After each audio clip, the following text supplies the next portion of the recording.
Hello. Hello प्रेम, मुझे तुम्हें कुछ बताना है। क्या हुआ वाणी, इतनी घबराई हुई क्यों हो? फोन में वाणी की घबराई हुई आवाज़ सुनकर प्रेम भी परेशान हो गया। प्रेम, तुम फौरन ही मेरे पास चले आओ, वाणी एक सांस में बोल गई। तुम अपने आप को संभालो, मैं तुरंत तुम्हारे पास आ रहा हूँ, कहकर प्रेम ने फ़ोन काट दिया। वह मोबाइल फ़ोन जीन्स की जेब में डालकर मोटरसाइकिल बाहर निकालने लगा।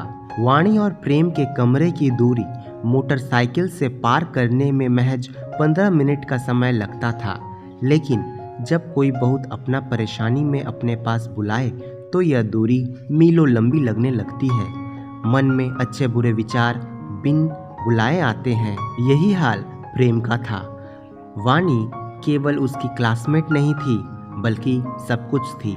बचपन की दोस्त से लेकर दिल की रानी तक। दोनों एक ही शहर में रहने वाले थे और लखनऊ में एक ही कॉलेज से बीटेक कर रहे थे। हॉस्टल में न रहकर दोनों ने कमरे किराए पर लिए थे, लेकिन एक ही कॉलोनी में उन्हें कमरे किराए पर नहीं मिल पाए थे। उनकी कोशिश जारी थी कि उन्हें एक ही घर में या एक ही कॉलोनी में किराए पर कमरा मिल जाए, ताकि वे ज़्यादा से ज़्यादा समय एक दूसरे के साथ गुजार सकें। बहुत सी खूबियों के साथ वाणी में एक कमी भी थी। छोटी छोटी बातों को लेकर वह बहुत जल्दी परेशान हो जाती थी। उसे सामान्य हालत में आने में बहुत समय लग जाता था। आज भी उसने कुछ देखा या सुना होगा, अब वह परेशान हो रही होगी। प्रेम जानता था, वह यह भी जानता था कि ऐसे समय में वाणी को उसकी बहुत ज़रूरत रहती है। जैसे ही प्रेम वाणी के कमरे में घुसा, वाणी उससे लिपटकर सिसकियाँ भरने लगी। प्रेम बिना कुछ पूछे उसके सिर पर हाथ फेरने लगा। जब तक वह सामान्य नहीं हो जाती, कुछ कह नहीं पाएगी। वाणी की इस आदत को प्रेम बचपन से देखता आ रहा था। परेशान होने पर वह माँ के आंचल से तब तक चिपकी रहती थी जब तक उसके मन का डर न निकल जाता था। उसकी यह आदत बदली नहीं थी। बस माँ का आंचल छूटा तो अब प्रेम की चौड़ी छाती में सहारा पाने लगी थी। काफ़ी देर बाद जब वाणी सामान्य हुई तो प्रेम उसे कुर्सी पर बिठाते हुए बोला, अब बताओ क्या हुआ? प्रेम, सामने वाले अपार्टमेंट में सुबह एक लव कपल्स ने कलाई की नस काटकर खुदकुशी कर ली। दोनों अलग अलग जाति के थे। अभी उन्होंने दुनिया देखनी ही शुरू की थी। लड़की 17 साल की थी और लड़का 18 साल का। एक ही सांस में कहती चली गई वाणी। यह उसकी आदत थी। जब वह अपनी बात कहने पर आती तो उसके वाक्यों में विराम नहीं होता था। ओह, प्रेम धीरे से बोला। प्रेम, क्या हमें भी मरना होगा? तुम ब्राह्मण हो और मैं यादव। तुम्हारे यहाँ प्याज लहसुन भी नहीं खाया जाता है। मेरे घर अंडा मुर्गी सब चलता है। क्या तुम्हारी माँ मुझे कबूल करेंगी? कैसी बातें कर रही हो वाणी? मेरी माँ तुम्हें कितना प्यार करती है, तुम जानती हो। प्रेम ने उसे समझाने की भरपूर कोशिश की। पड़ोसी के बच्चे को प्यार करना अलग बात होती है, लेकिन दूसरी जाति की लड़की को बहू बनाने में सोच बदल जाती है, वाणी ने कहा। वाणी की बात अपनी जगह सही थी। जो रूढ़िवादी धर्म जाति के प्रति आग्रह इंसान के मन में समाया हुआ है, वह निकाल फेंकना इतना आसान नहीं है, वह भी मिडिल क्लास सोच वाले लोगों के लिए। प्रेम की माँ भी अपने पंडित होने का दम पाले हुए थी। पिता जनेऊधारी थे, कथा भी बाँचते थे। कुल मिलाकर घर का माहौल धार्मिक था, लेकिन वाणी के घर में उनके संबंध काफ़ी घरेलू थे। एक दूसरे के घर खाना पीना भी रहता था।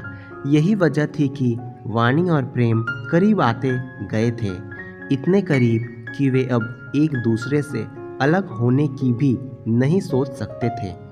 प्रेम को खामोश देखकर वाणी ने दोबारा कहा, क्या हमारे प्यार का अंत भी ऐसा ही होगा?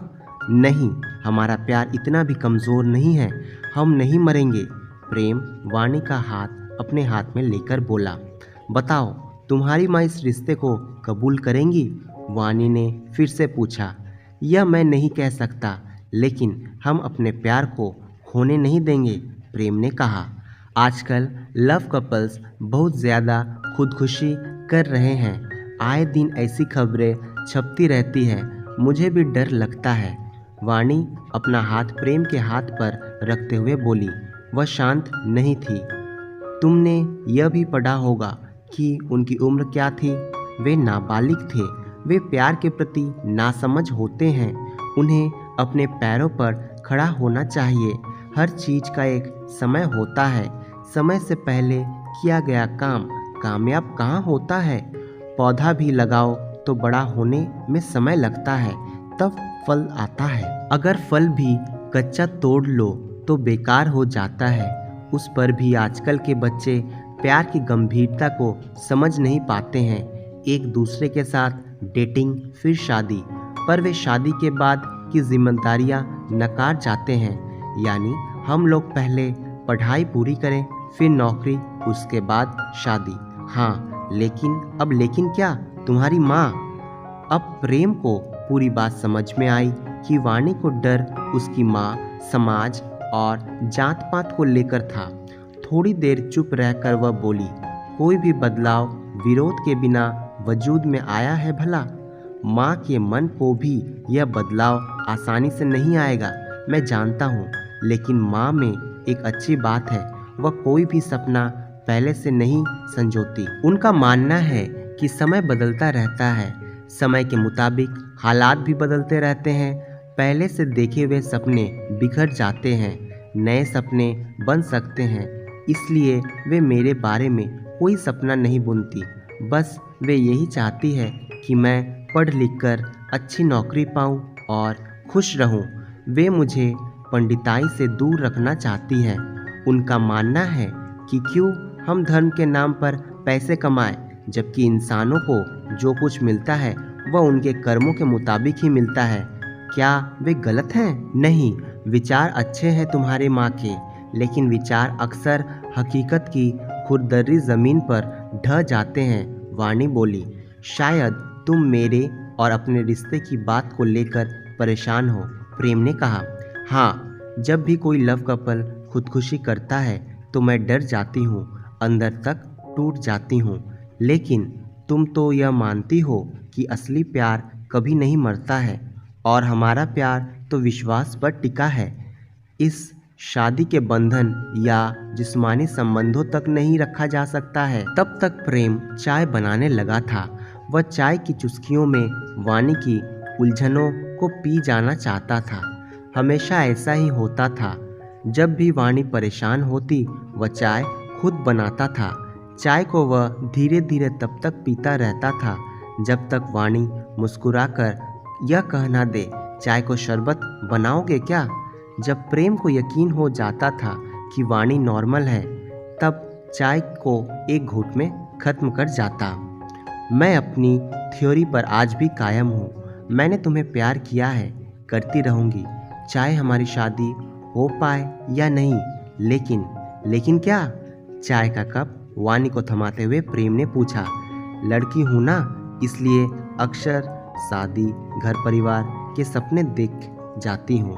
मैं भी देखता हूँ, सबको हक है सपने देखने का, पर मुझे पक्का यकीन है कि ईमानदारी से देखे गए सपने भी सच हो जाते हैं। क्या हमारे भी सपने सच होंगे? वाणी चाय की घूंट भरते हुए बोली। हो भी सकता है, मैं माँ को समझाने की पूरी कोशिश करूँगा। हो सकता है माँ हम लोगों का प्यार देखकर मान जाए। न मानती तो? यह पूछते हुए वाणी ने अपनी नज़रें प्रेम के चेहरे पर गड़ा दी। अगर वे न मानी तो हम अच्छे दोस्त बनकर रहेंगे।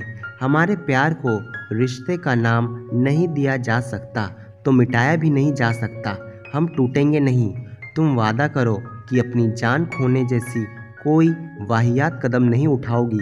कहते हुए प्रेम ने अपना दाहिना हाथ वाणी की ओर बढ़ा दिया। हम टूटेंगे नहीं, जान भी नहीं देंगे, इंतज़ार करेंगे समय का, एक दूसरे का। वाणी प्रेम का हाथ अपने दोनों हाथों में लेकर भींसती चली गई। कभी साथ न छोड़ने के लिए। तो दोस्तों, क्या आपको ये कहानी अच्छी लगी है तो वीडियो को लाइक और अपने दोस्तों के साथ शेयर ज़रूर करें, और ऐसे ही नई स्टोरी सुनने के लिए हमारे चैनल को सब्सक्राइब करना बिल्कुल ना भूलें।